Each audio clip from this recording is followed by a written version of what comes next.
ગુજરાતના લોકો સાવધાન. આગામી 24 થી 48 કલાકમાં હવામાનમાં મોટો પલટો આવવાનો છે.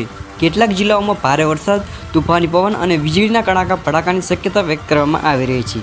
શું તમારો જિલ્લો પણ આ યાદીમાં છે અને કયા વિસ્તારમાં સૌથી વધુ અસર જોવા મળી શકે છે? આજે અમે તમને સંપૂર્ણ માહિતી આપવા જઈ રહ્યા છીએ. વિડીયો અંત સુધી જરૂર જોતા રહેજો, કારણ કે અંતમાં સૌથી મહત્વપૂર્ણ અપડેટ છે. નમસ્કાર મિત્રો, તમે જોઈ રહ્યા છો ગુજરાતનું વિશ્વની હવામાન અપડેટ. આજના આ ખાસ અહેવાલમાં વાત કરીશું આગામી દિવસોમાં ગુજરાતના હવામાનમાં થનારા મોટા ફેરફાર વિશે.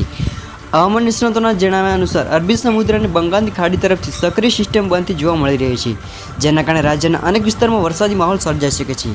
છેલ્લા કેટલાક દિવસથી રાજ્યના ઘણા જિલ્લાઓમાં ગરમી અને ઉકળાટાનું પ્રમાણ વધી રહ્યું છે, પરંતુ હવે હવામાનમાં મોટો ફેરફાર થવાની સંભાવના છે. કયા જિલ્લામાં વરસાદની શક્યતા? અમદાવાદ, ગાંધીનગર, વડોદરા, સુરત, ભરૂચ, નવસારી, વલસાડ, તાપી, ડાંગ, રાજકોટ, જામનગર, જૂનાગઢ, અમરેલી, ભાવનગર આ વિસ્તારમાં હળવાથી મધ્યમ વરસાદ અને કેટલાક વિસ્તારમાં ભારે વરસાદ નોંધાઈ શકે છે. વીજળી અને પવન અંગે ચેતવણી.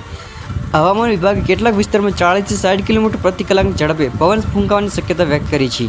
ખેડૂતો, માછીમારો અને ખુલ્લા વિસ્તારમાં કામ કરતા લોકોને ખાસ સાવચેત રહેવાની સલાહ આપવામાં આવી રહી છે. અરબી સમુદ્રમાં શું ચાલી રહ્યું છે? અરબી સમુદ્રમાં સર્જાતી હવામાનની સિસ્ટમ તરફ સતત મજબૂત બની રહી છે. જો આ સિસ્ટમ વધુ સક્રિય બને તો ગુજરાતના દરિયાકાંઠા વિસ્તારમાં વરસાદનું પ્રમાણ વધી શકે છે.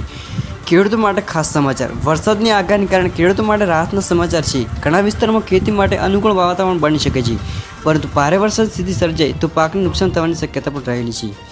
જિલ્લાવાર અપડેટ. દક્ષિણ ગુજરાતમાં સૌથી વધુ અસર જોવા મળી શકે છે. સૌરાષ્ટ્રમાં છૂટાછવાયા વરસાદી ઝાપટા નોંધાઈ શકે છે. મધ્ય ગુજરાતમાં ગાજવીજ સાથે વરસાદની સંભાવના છે. ઉત્તર ગુજરાતમાં વાદળછાયું વાતાવરણ રહી શકે છે. મિત્રો, તમારા વિસ્તારમાં હાલ વાતાવરણ કેવું છે? વરસાદ થયો છે, આકાશ વાદળછાયું છે કે હજુ પણ ગરમી યથાવત છે? કોમેન્ટમાં તમારા જિલ્લાનું નામ જરૂર લખજો. તો મિત્રો, આગામી 24 થી 48 કલાક ગુજરાત માટે મહત્વપૂર્ણ બની શકે છે. હવામાનની દરેક મોટી અપડેટ માટે અમારી ચેનલ સાથે જોડાયેલા રહો. વિડીયો પસંદ આવ્યો હોય તો વિડીયો લાઇક કરી ચેનલ સબસ્ક્રાઈબ કરવાનું ભૂલતા નહીં. જય હિન્દ, જય ગુજરાત.